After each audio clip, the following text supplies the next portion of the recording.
یہ ہماری خوش قسمتی ہے کہ ہمارے درمیان جناب ڈاکٹر شاہ معین الدین ہاشمی موجود ہیں۔ آپ علامہ اقبال اوپن یونیورسٹی کے شعبہ مطالعہ سیرت کے صدر نشین ہیں۔ ابتدا ہی سے آپ کی تحقیق کا میدان سیرت النبی علی صاحب الصلاۃ والتسلیم رہا ہے۔ آپ نے ایم فل میں internal administration for the Islamic state during the period of prophet Muhammad صلی اللہ علیہ وسلم کے عنوان سے مقالہ قلم بند کیا، اور پی ایچ ڈی میں بھی آپ کا موضوع سیرت نبوی ہی رہا۔ آپ کے مقالے کا عنوان تھا juristic study of the treaties of prophet Muhammad صلی اللہ علیہ وسلم۔ آپ قومی اور بین الاقوامی سیرت کانفرنسز میں سیرت النبی کے مختلف گوشوں کے حوالے سے اپنی تحقیقی مقالات پیش کر چکے ہیں، اور کوئی 50 کے قریب آپ کی تحقیقات قومی اور بین الاقوامی جامعات کے علمی اور تحقیقی مجلات میں اشاعت سے مرصع ہو چکے ہیں۔ 3 بار وزارت مذہبی امور حکومت پاکستان آپ کو سیرت کے مختلف عناوین پر تحقیقی مقالات لکھنے پر صدارتی ایوارڈ سے نواز چکی ہے۔ سیرت ہی آپ کی شناخت ہے۔ آج آپ ہمیں سیرت النبی کے حوالے سے اپنے وقی خطبے سے نوازیں گے۔ میں ملتمس ہوں کہ آپ تشریف لائیں اور سیرت النبی کی روشنی میں نسل نو کی ذمہ داریوں کے عنوان سے ہمیں مستفیض کریں۔ آپ کی بھرپور تالیوں میں جناب ڈاکٹر شاہ معین الدین ہاشمی۔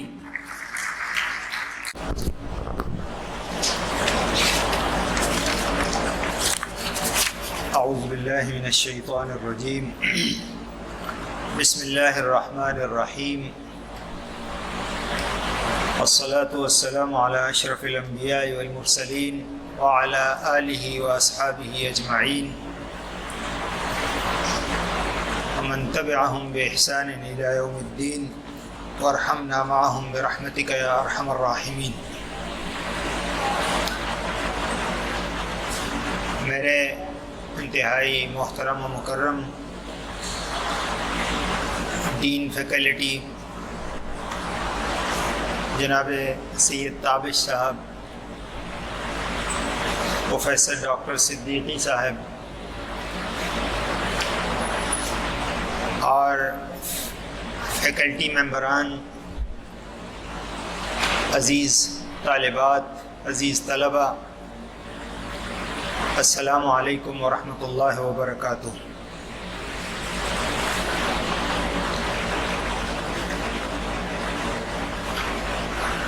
اللہ تعالیٰ نے پہلی وحی کے اندر ارشاد فرمایا، اعوذ باللہ من الشیطان الرجیم، بسم اللہ الرحمن الرحیم، اقرأ بسم ربک الذی خلق، خلق الانسان من علق، اقرأ وربک الاکرم الذی علم بالقلم، علم الانسان ما لم یعلم۔ حضور نبی اکرم صلی اللہ علیہ وسلم کا ارشاد ہے، اللہم ارنی حقیقت الاشیاء کما ہی، او کما قال علیہ الصلاۃ والسلام۔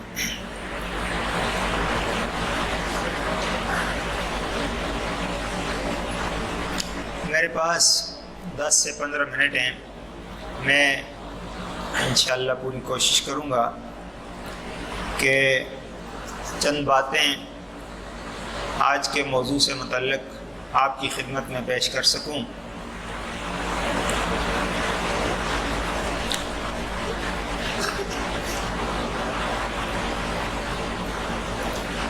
نوجوانوں کی ذمہ داریاں یا نسل نو کی ذمہ داریوں کی مختلف جہات ہو سکتی ہیں، اور ہماری ینگ جنریشن جو ہے اس کے کرنے کے بہت سارے اہم کام ہو سکتے ہیں، دو تین چیزوں کی طرف میں آپ کی توجہ دلانا چاہتا ہوں۔ ایک تو یہ ہے کہ جیسے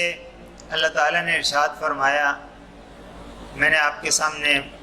قرآن مجید کی آیت تلاوت کی اور اس کا تعلق علم سے ہے۔ کسی بھی نسل نو پر، کسی بھی معاشرے کی نسل نو پر ظاہر ہے اس معاشرے کا دار و مدار ہے، اور آنے والے وقتوں میں اس نے اگلی نسل کو ریپلیس کرنا ہے اور اس کی جگہ لینی ہے۔ تو جو بنیادی بات اللہ کے نبی علیہ السلام نے ہم تک پہنچائی، اس کا تعلق تعلیم و تعلم سے ہے۔ اور ایک جو عمومی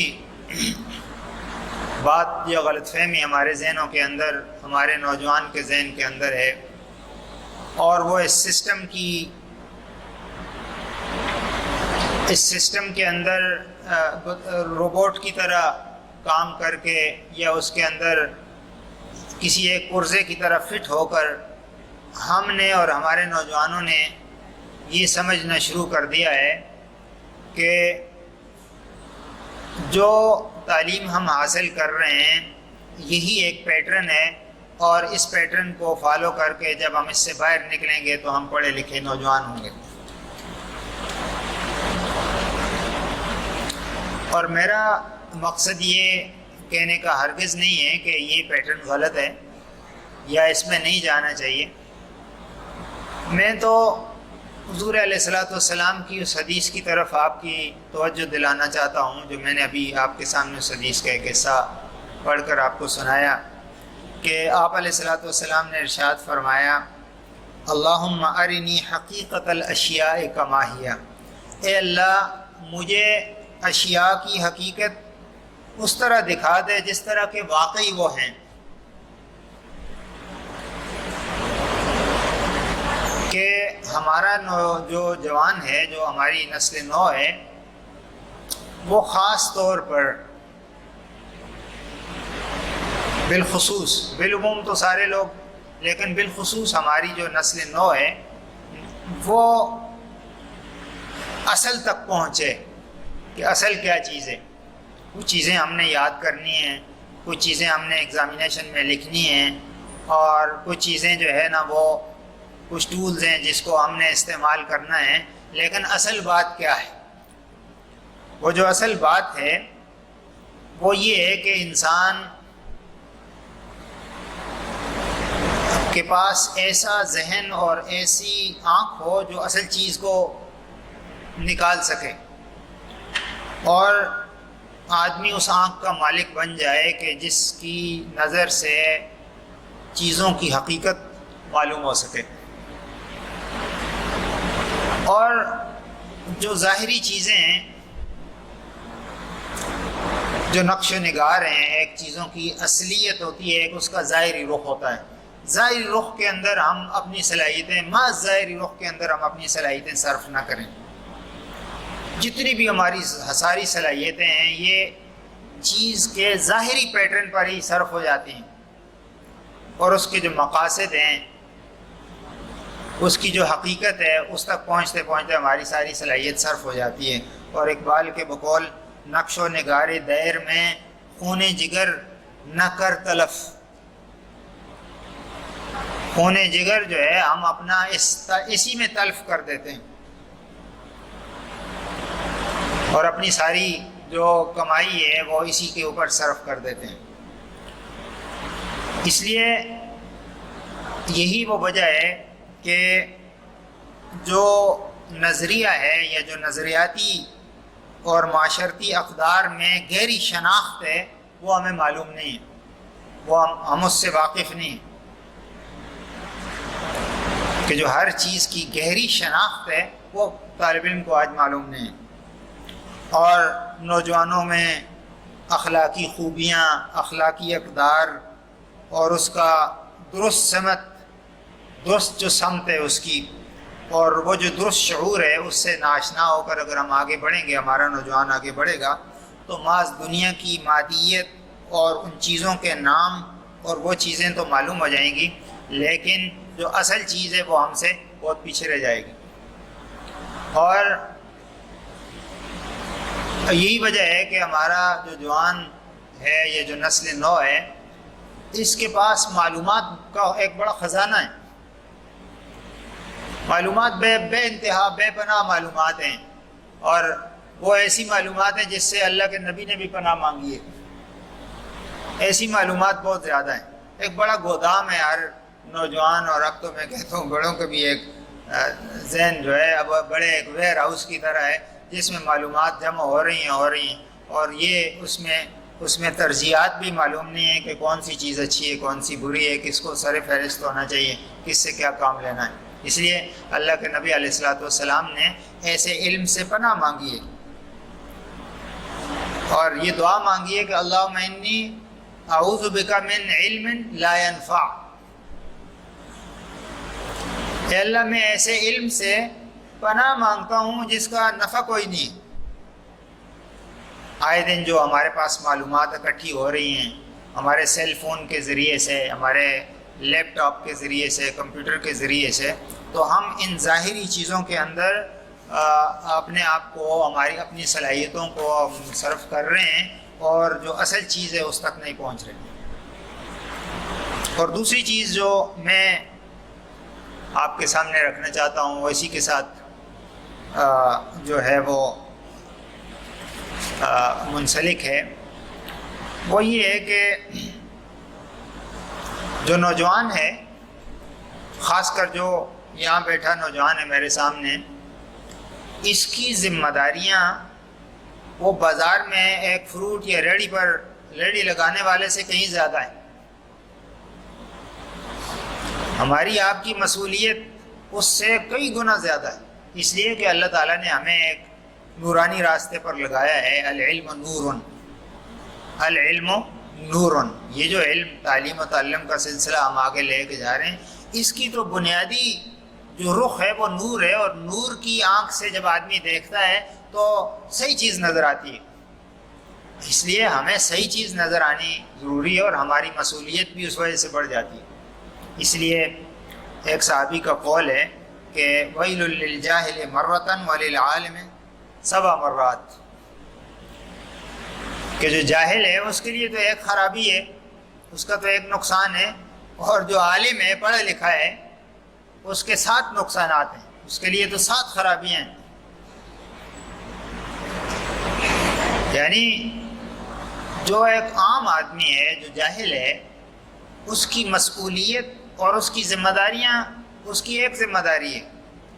اگر میں اس کو سادہ لفظوں میں بیان کروں، اور جو پڑھا لکھا ہے اس کی 7 ذمہ داریاں، اس کی مسئولیت اور ذمہ داریاں بہت کئی گنا زیادہ بڑھ جاتی ہیں۔ اس لیے ہمارا جو نوجوان ہے اس کو یہ دیکھنا ہے کہ ہم نے کس سمت سفر کرنا ہے، اور جو میں نے آپ کے سامنے آیت تلاوت کی ہے اس کے اندر سمت متعین ہو رہی ہے۔ دنیا کے اندر بہت سارے فیلڈز ہیں، سائنسز کے ہیں، سوشل سائنسز کے ہیں، اور سماجیات سے متعلق بہت سارے مضامین ہیں، اور جو ہے وہ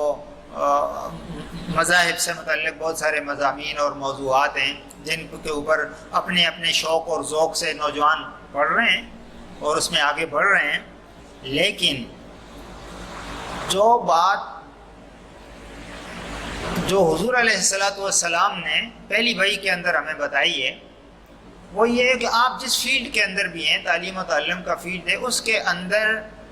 آپ کی جہت اسی فیلڈ کے اندر درست ہونی ضروری ہے۔ اسی لیے مثال کے طور پہ جیسا میں نے آیت میں تلاوت کی ہے نا، اقرأ بسم ربک الذی خلق، اللہ نے فرمایا کہ پڑھ اپنے رب کے نام سے، الذی خلق، جس نے پیدا کیا۔ جو بھی فیلڈ ہے، فزکس ہے، بایولوجی ہے، کیمسٹری ہے، سائنسز ہیں، سوشل سائنسز ہیں، پیور سائنسز ہیں، اگر اس آیت سے یہ معلوم ہوتا ہے کہ اگر کسی بھی میدان میں، کسی بھی تعلیم کا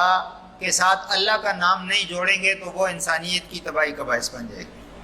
اس لیے اللہ نے فرمایا کہ پڑھ اپنے رب کے نام سے۔ آپ دیکھتے ہیں دنیا میں جتنا بڑے بڑے فتنے اور فسادات ہو رہے ہیں، دنیا کئی دفعہ مختلف علاقے تباہ ہو گئے دنیا کے، یا بھی تابکاریاں پھیل رہی ہیں، یہ جو حالات آپ کے سامنے ہیں، اس کے پیچھے کوئی جاہل آدمی نہیں ہے،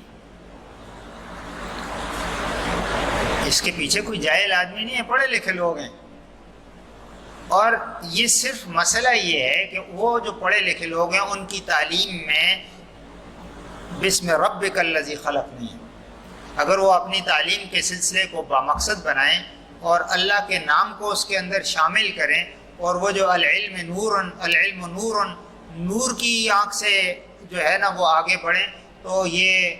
جو ہے نا سارے مختلف فیلڈز میں علم حاصل کرنے والے نوجوان کل کے بہت بڑے رہنما بنیں۔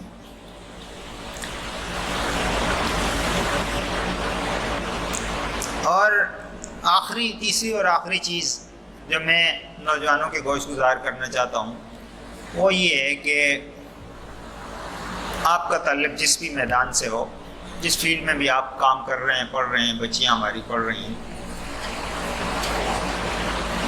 یہ ہمارا جو تعلیمی نظام ہے، اس تعلیمی نظام کی جو پریکٹس چل رہی ہے، اس پریکٹس میں بعض لوگوں کے بقول کچھ خاص قسم کے روبوٹ تیار ہو رہے ہیں، اور وہ انہی چیزوں کو جانتے ہیں اور ان چیزوں کو بھی اخلاقی اقدار سے باہر رہ کر جانتے ہیں، اس کے سمیت نہیں جانتے۔ اس لیے یہ جو سنجیدہ ماہرین تعلیم ہیں وہ اس بات پر بہت جو ہے وہ پریشان ہیں کہ ہمارا جو نوجوان ہے، اگر اس کو ایک روبوٹ کو تو بٹن دبانا آتا ہے، اس کو یہ نہیں سوچ سکتا کہ آگے کیا ہوگا۔ تو ہماری جو ایک سلسلہ ہے تعلیم و تعلم کا، اس میں ادارہ جاتی سطح پر تو شاید اس کو کسی حد تک کوشش کی جا رہی ہے، لیکن انفرادی سطح پر ہمارے نوجوان چونکہ بڑے اسکلفل ہوتے ہیں، ان کو یہ کام وہ خود بھی کر سکتے ہیں۔ مثال کے طور پر 3 بنیادی علوم ہیں جو ہر نوجوان اس کو حاصل کرنا چاہیے، اور ہر نوجوان کو اس سے متعلق جو ہے نا وہ آگاہی حاصل کرنی چاہیے۔ اور یہ اس میں جو پہلا بنیادی علم یہ ہے کہ ہر نوجوان کو مطالعہ کائنات کرنے کی ضرورت ہے، کہ کائنات کا مطالعہ کرے، اور یہ کام پرانے لوگوں سے نئے لوگ زیادہ اچھے طریقے سے کر سکتے ہیں۔ ان کی ایکسیس زیادہ ہے اور ان کے سامنے زیادہ تجربات ہیں، ان کے سامنے جو دنیا کی وسعت ہے وہ پرانے لوگوں سے زیادہ ہے، اس لیے وہ مطالعہ کائنات کو زیادہ اچھے طریقے سے کر سکتے ہیں۔ اللہ تعالیٰ نے مومنین کی نشانی بیان فرمائی ہے کہ وہ مطالعہ کائنات کرتے ہیں۔ قرآن میں اللہ تعالیٰ نے ارشاد فرمایا ان فی خلق السماوات والارض واختلاف اللیل والنہار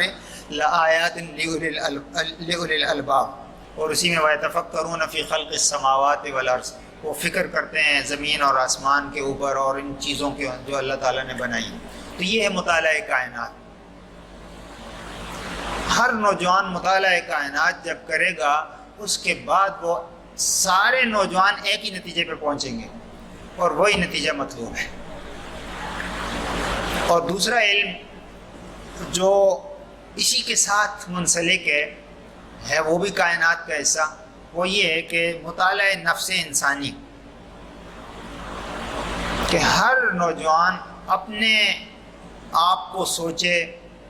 اور اپنے وجود کی اور اس وجود کی مقصدیت پر اور اس کے پازیٹیو پہلوؤں پر خاص طور پر غور کرے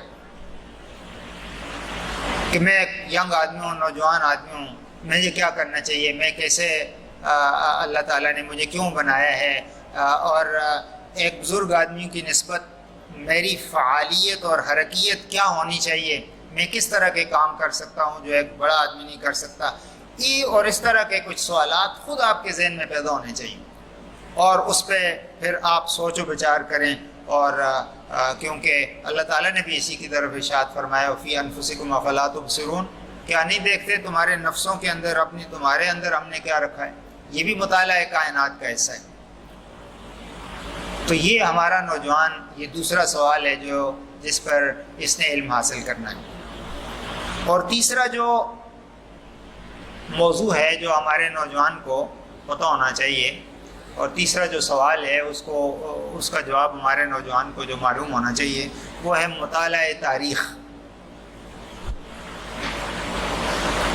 کا مطالعہ۔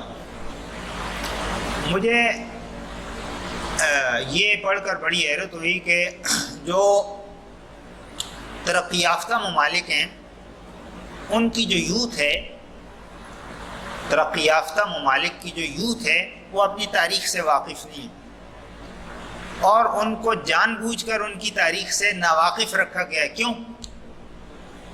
اس لیے کہ ان کی تاریخ میں کوئی قابل ذکر چیزیں نہیں ہیں۔ ابھی جو